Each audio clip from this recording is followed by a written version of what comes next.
Friends, welcome to my YouTube channel Nivi nursing. मैं निवेदिता और आज अब देखेंगे हम लोग क्रॉनिक रीनल फेल्योर। इससे पहले हम लोग ने देखा था एक्यूट रीनल फेल्योर। तो चलिए शुरू करते हैं।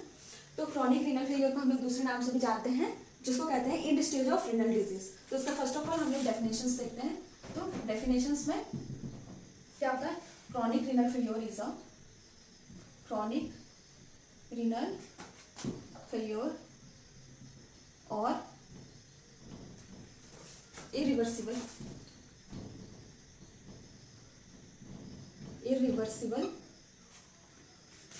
failure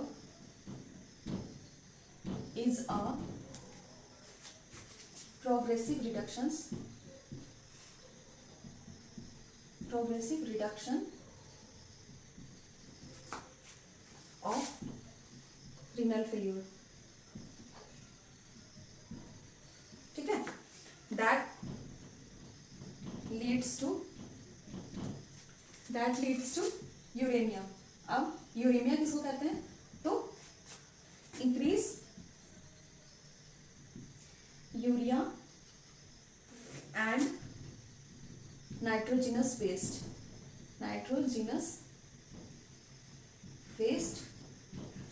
इन ब्लड। ठीक है, तो डेफिनेशंस देखते हैं। तो क्रॉनिक रीनल फेलियर को क्या कहते हैं? इरिवर्सिबल फेलियर कहते हैं। क्यों बोलते हैं इरिवर्सिबल? बिकॉज जब फेलियर हो जाता है उसके बाद हम लोग उसको क्योर नहीं कर सकते। ठीक है, दैट्स व्हाई हम लोग इरिवर्सिबल बोलते हैं। उससे क्या होता है? ये प्रोग्रेसिव नेचर का होता है, मतलब बढ़ता चला जाता है। ठीक है, और क्या करता है? Reduction of renal failure, reduction कर देता है रीनल फेलियर का, जो लीड्स टू यूरेमिया। और यूरेमिया एक वर्ड है जिसको कहते हैं increase urea and nitrogenous waste in blood. ठीक है, किडनी फेलियर होगा तो यूरेमिया ऑफ कोर्स इंक्रीज करेगा। ठीक है, उसके बाद हम लोग देखते हैं इसका कॉजेस क्या क्या हो सकता है। तो हम लोगों ने क्या क्या देखा था पहले? ग्लोमेरुलोनेफ्राइटिस के कारण होता है, देन एक्यूट रीनल फेलियर की वजह से होता है। उसके बाद आपका क्या होता है? ऑब्स्ट्रक्शन यूरोपैथी की वजह से होता है। हेरिडिटरी होता है। उसके बाद हाइपरटेंशन की वजह से होता है, डायबिटीज मेलाइटिस की वजह से होता है। इन कारणों की वजह से क्रॉनिक रीनल फेलियर हो सकता है। ठीक है, ये सब तो रिवर्सिबल है, लेकिन अगर इसको ट्रीट नहीं किया जाएगा तो आपका क्या करेगा? अल्टीमेटली ये प्रोग्रेसिव नेचर में जाएगा। अब प्रोग्रेसिव नेचर में जाएगा तो किडनी ऑफ कोर्स फेल होगा, जिसको कहते हैं हम लोग क्रॉनिक रीनल फेलियर। क्या क्या स्टेजेस होता है क्रॉनिक रीनल फेलियर में? Stages of CRF means chronic renal failure.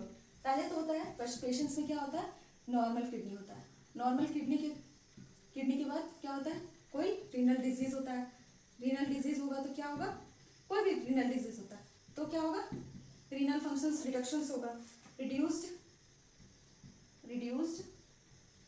Renal function. ठीक है, रीनल डिजीज हुआ तो रीनल फंक्शंस रिड्यूस होगा। अब रीनल फंक्शन रिड्यूस होगा तो क्या होगा? रीनल फेलियर होगा। और यूरेमिया, ये लास्ट स्टेज है यूरेमिया। ठीक है, नॉर्मल किडनी के बाद रीनल डिजीज आ गया। अब कोई रीनल डिजीज आया तो रिड्यूस रीनल फंक्शन हो गया। रीनल फंक्शन रिड्यूस हो गया तो रीनल फेलियर होगा। रीनल फेलियर होगा तो यूरेमिया होगा। स्टेजेस के बाद देखते हैं हम लोग क्लिनिकल मैनिफेस्टेशन। अब क्लिनिकल मैनिफेस्टेशन हम लोग ऐसे देखेंगे कि सिस्टम के द्वारा देखेंगे कि कौन से सिस्टम में क्या क्या दिक्कत होती है जब क्रॉनिक रीनल फेलियर हो जाता है। तो सबसे पहले हम लोग देखेंगे कार्डियोवास्कुलर में आपका क्या क्या दिक्कत होता है। कार्डियोवास्कुलर सिस्टम में वो देखते हैं।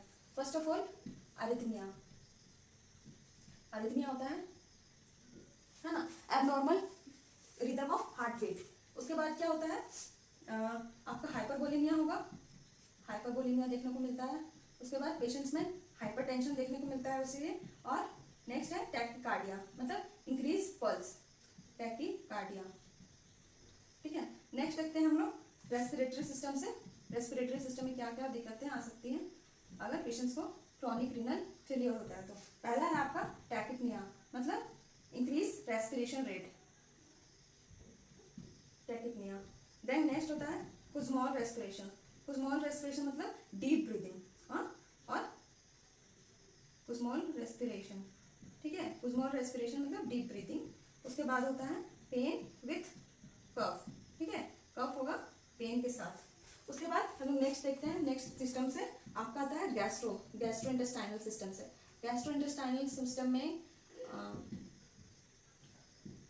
आपको देखने को मिलेगा क्या, पहला है वोमिटिंग देखने को मिल सकता है, वोमिटिंग होगा पेशेंट्स में। उसके बाद एनोरेक्सिया देखने को मिलेगा, एनोरेक्सिया। उसके बाद होगा उसके बाद क्या होगा, जीआई हेमरेज, हेमरेज भी देखने को मिलता है, जीआई हेमरेज देखने को मिलता है।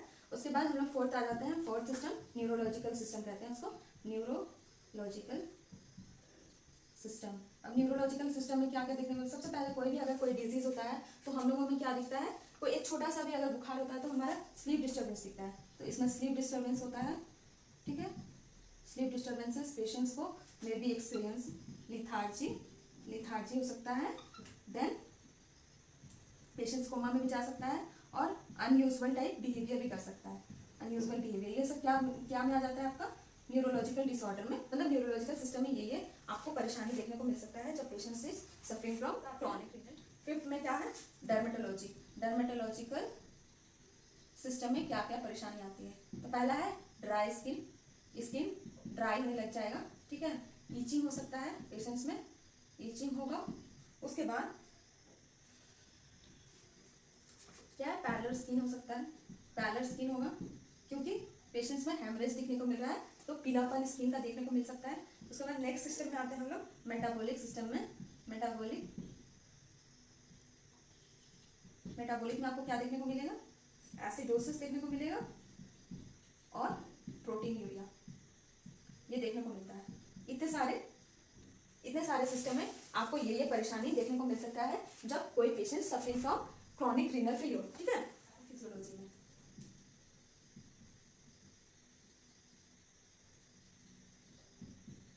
पैथोफिजियोलॉजी में हम लोग ले लेते हैं ड्यू टू एनी काउजेस,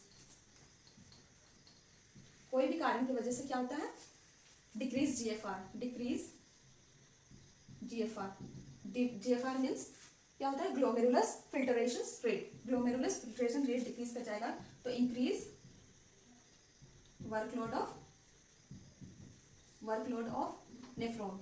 अब नेफ्रॉन में वर्कलोड बढ़ गया, जब डिक्रीज जीएफआर हुआ तो increase workload of nephron, but कितने दिन तक, ज़्यादा दिन तक तो आप वर्कलोड नहीं दे सकते ना किसी को, क्योंकि वो तो प्रोग्रेसिव नेचर में है, तो कल को जाके ये नेफ्रॉन को भी डैमेज करेगा, तो क्या होगा, डैमेज नेफ्रॉन, ये फिर नेफ्रॉन को भी डैमेज किया, देन फर्दर क्या करेगा, ये फर्दर करेगा लॉस ऑफ, अब यहाँ से स्टार्ट हो जाएगा लॉस ऑफ रीनल फंक्शन। अगर फंक्शन लॉस कर गया रीनल तो क्या होगा, ऑफ कोर्स रीनल फेल्योर होगा, और रीनल फेल्योर, अब रीनल फेल्योर हो गया तो क्या देखने को मिलेगा, यूरेमिया और एजोटेमिया, यूरेमिया और एजोटेमिया क्या है, यूरेमिया तो हम बता दिए कि क्या होता है,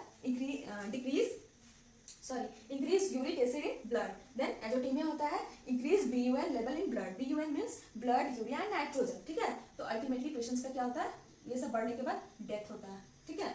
अगर डेथ हम लोग बहुत मतलब देखे हैं ऐसे, बट अगर क्रॉनिक रीनल फेल्योर भी रहता है तो हम लोग उसको डायलिसिस के थ्रू, डायलिसिस एक मान के चलिए कि आपका आर्टिफिशियल किडनी है, जो मशीन के द्वारा हम लोग उसको फिल्ट्रेट करते हैं आउटसाइड द बॉडी, ठीक है। लेकिन उसका भी कोई ड्यूरेशन होता है, उसको भी कुछ इंटरवल में, महीना में 2 दिन, जैसे अगर ज़्यादा क्रॉनिक में है तो उसको सप्ताह में भी किया जाता है डायलिसिस, बट कुछ दिनों के लिए आप उसको क्योर कर सकते हैं। आप हमेशा के लिए अगर उसको डायलिसिस पे रखेंगे फिर भी वो सही तरीके से सही नहीं हो पाता है, कुछ मतलब हो सकता है कि साल 2 साल 4 साल तक वो एक्सटेंड कर सकता है अपने लाइफ को, बट उससे कहीं ज़्यादा नहीं कर सकता अगर दोनों किडनी फेल है तो। ऐसा तो हमारे साइंस ने बहुत ज़्यादा तरक्की कर ली है, तो जिसकी वजह से हमारे एक किडनी से भी हम लोग लाइफ को कर सकते हैं फुलफिल, बट ज़्यादा दिन तक नहीं, ठीक है। तो अल्टीमेटली हमारे क्या हो जाता है, डेथ हो जाता है पेशेंट्स का क्रॉनिक रीनल फेल्योर से, ठीक है। तो फिजियोलॉजी के बाद हम लोग देखते हैं डायग्नोस्टिक इवैल्यूएशंस, क्या क्या डायग्नोस्टिक करते हैं क्रॉनिक रीनल फेल्योर को देखने के लिए। इवैल्यूएशन में हम लोग देखते हैं, सबसे पहले हम लोग करते हैं ब्लड एग्जामिनेशंस। ब्लड एग्जामिनेशंस क्यों करते हैं, क्योंकि पेशेंट्स में हैमरेज हुआ है, जीआई ट्रैक्ट में हैमरेज हुआ तो पेशेंट्स को एनीमिया हो सकता है, इसलिए HB लेवल देखने के लिए हम लोग ब्लड एग्जामिनेशंस करते हैं। देन इसमें क्या एक मिलता है हम लोग को, एलिवेटेड क्या एलिवेटेड रहता है serum creatinine, then phosphate level, ठीक है, फोस्फेट लेवल को मतलब हाइपर फोस्फेटेमिया कहते हैं। देन पोटेशियम लेवल है ना, पोटेशियम लेवल को हम लोग कहते हैं हाइपर कैलेमिया, ठीक है। तो हम लोगों को ब्लड एग्जामिनेशन करने पे एलिवेटेड सीरम क्रिएटिनिन देखने को मिलता है, हाइपर फोस्फेटेमिया एंड हाइपर कैलेमिया। उसके बाद हम लोग को डिक्रीज क्या देखने को मिलता है, decrease calcium level. Decrease calcium level हम लोग को क्यों देखने को मिलता है, क्योंकि हम लोगों ने अपने एनाटॉमी फिजियोलॉजी में भी पढ़ा होगा किडनी के बारे में। तो वहाँ पे एक रेनिन हार्मोन मौजूद होते हैं जो क्या करते हैं, हमारी कैल्शियम को रेगुलेट करने में हेल्प करते हैं और बीपी को भी रेगुलेट करते हैं। ये क्या करते हैं, कैल्शियम मेंटेन करते हैं। तो अगर हमारे किडनी फेल हो जाएगा तो क्या होगा, हमारा कैल्शियम लेवल भी जो होता है वो डिक्रीज कर जाएगा, ठीक है। उसके बाद हम लोग क्या क्या डायग्नोसिस और कर सकते हैं, तो उसमें क्या करते हैं, low pH of blood, pH of blood, pH level भी कम हो जाता है ब्लड में, ठीक है। उसके बाद हम लोग एक्सरे कराते हैं पेशेंट्स का, AUB kidney ureter and bladder, और CT स्कैन कराते हैं, और उसके बाद क्या कराते हैं, रीनल एंजियोग्राफी भी कराते हैं, ठीक है। इतना सब चीज हम लोग डायग्नोस्टिक एवेल्युएशन से पता करते हैं क्रॉनिक रीनल फेलियर पेशेंट्स का। मैनेजमेंट में ऐसा पर्टिकुलर कोई ऐसे दवा नहीं बना हुआ है रीनल फेलियर का, बिकॉज ऑफ ये प्रोग्रेसिव नेचर में, तो हम लोग इसके लिए कोई दवा भी देंगे तो ये क्योर नहीं हो पाएगा, क्योंकि मैंने पहले भी बताया कि ये क्यूरेबल नहीं है, ठीक है। तो हम लोग इसमें क्या करते हैं, सिर्फ फोकस करते हैं कि क्या मैनेजमेंट में फोकस किया जाए। तो सबसे पहले हम लोग करते हैं कंट्रोलिंग सिम्टम्स। जो भी सिम्टम्स लेके जब भी पेशेंट्स आया और हम लोगों को पता है कि वो किडनी फेलियर है, तो हम लोग सबसे पहले उसको क्या करेंगे, मेजर्स करेंगे कि उसको क्या क्या सिम्टम्स कौन कौन से सिस्टम में प्रेजेंट है, ठीक है। तो सबसे पहले हम लोग कंट्रोलिंग सिम्टम्स करेंगे। देन हम लोग क्या करते हैं, प्रिवेंटिंग कॉम्प्लिकेशंस। कोई भी कॉम्प्लिकेशंस अगर फर्दर होने वाला है उस बीमारी की वजह से, तो हम लोग उसको प्रिवेंट कर सकते हैं, ठीक है, complications. Then delaying progression of renal failure, ठीक है। रीनल फेलियर का डिलेइंग प्रोग्रेशन कर सकते हैं। उसके बाद डायरेटिक्स दे सकते हैं क्योंकि पेशेंट्स में हाइपरवोलेमिया देखने को मिला था, तो हाइपरवोलेमिया देखने को मिलेगा तो उससे क्या होगा, पेशेंट्स में एडिमा देखने को मिलेगा। तो हम लोग ये सब ट्रीट करते हैं, ये सब चीज़ को लेकर के चलते हैं कि कंट्रोल करेंगे सिम्टम्स को, प्रिवेंट करेंगे कॉम्प्लिकेशंस को, देन डिलेइंग करेंगे प्रोग्रेशन ऑफ रीनल फेलियर, और नेक्स्ट है डायरेटिक्स। तो मेडिकल मैनेजमेंट में हम लोग क्या करते हैं, मैं 1-2 सिम्टम्स को लेकर चलती हूँ जिससे कि पता चल सके कि इसमें ट्रीटमेंट कैसे होता है। मान लीजिए कि पेशेंट्स आया है, उसका हम लोगों ने ब्लड टेस्ट कराया, तो हम लोगों को एनीमिया देखने को मिला। तो एनीमिया है पेशेंट्स में, तो उसको ट्रीट कैसे करेंगे, बाई BP, मतलब ब्लड ट्रांसफ्यूजन के थ्रू, ठीक है। अगर पेशेंट्स में हाइपरटेंशन देखने को मिला, क्रॉनिक एंड लॉन्ग ड्यूरेशन में कोई पेशेंट्स अगर हाइपरटेंशन में, तो उसको हम लोग क्या चलाएंगे, एंटी हाइपरटेंसिव ड्रग, ठीक है, एंटी हाइपरटेंसिव ड्रग देंगे। अगर पेशेंट्स में डायबिटीज मेलाइटिस देखने को मिल रहा है, तो इंसुलिन थेरेपी इस्तेमाल कर सकते हैं हम लोग उसको क्योर करने के लिए और थोड़े दिन के लिए ठीक करने के लिए। उसके बाद हम लोग कर सकते हैं, पेशेंट्स में हाइपर इंक्रीज पोटेशियम लेवल देखने को मिला था, ठीक है, देखने को मिला, और इंक्रीज कैल्शियम, डिक्रीज कैल्शियम मिला, और इंक्रीज फॉस्फेट मिला, ठीक है, फॉस्फेट लेवल इंक्रीज मिला। तो इसको कम करने के लिए दवा चलाएंगे, और जब डिक्रीज कैल्शियम था तो उसको ज़्यादा करने के लिए दवा चलाते हैं। इस टाइप का हम लोग सिस्टमेटिक सिम्टोमेटिक ट्रीटमेंट देते हैं जो पेशेंट्स क्रॉनिक रीनल फेलियर लेके। अगर हम लोग बात करें डायट्री का, तो डायट्री मैनेजमेंट में हम लोग देखे थे कि कोई भी किडनी का किसी भी किडनी का अगर बीमारी होता है, तो हम लोग उसमें क्या कम कर देते हैं, प्रोटीन डाइट हम लोग कम कर देते हैं, ठीक है, और क्या ज़्यादा कर देते हैं, कार्बोहाइड्रेट डाइट। और इसमें हम लोगों को क्या देखने को मिला था, क्या कम था, कैल्शियम, तो कैल्शियम भी हम लोग ज़्यादा दे देते हैं, ठीक है। और प्रोटीन डाइट कम देंगे, पोटेशियम भी कम देंगे, जिसमें पोटेशियम का डाइट ज़्यादा मिले उसको कम कर देंगे, और फॉस्फेट का डाइट भी कम कर देंगे। तो क्या होगा, पेशेंट्स में हो सके तो थोड़ा दिन के लिए वो ठीक हो सकता है।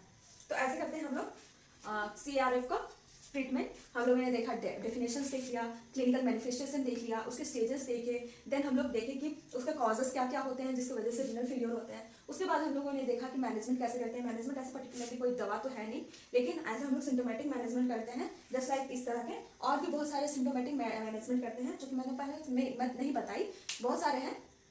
मैंने बहुत कम बताया, लेकिन जो भी चीज़ बताया बहुत इंपॉर्टेंट है। ऐसे यही सब ज़्यादा देखने को मिल जाता है सीआरएफ में। और उसके बाद डाइटरी मैनेजमेंट हम लोग बताना पड़ता है कि आपको इस खाने में पोटेशियम मिलेगा तो आपको इस खाना को बंद कर देना, बिल्कुल रेस्ट्रिक्ट कर देना है, ठीक है।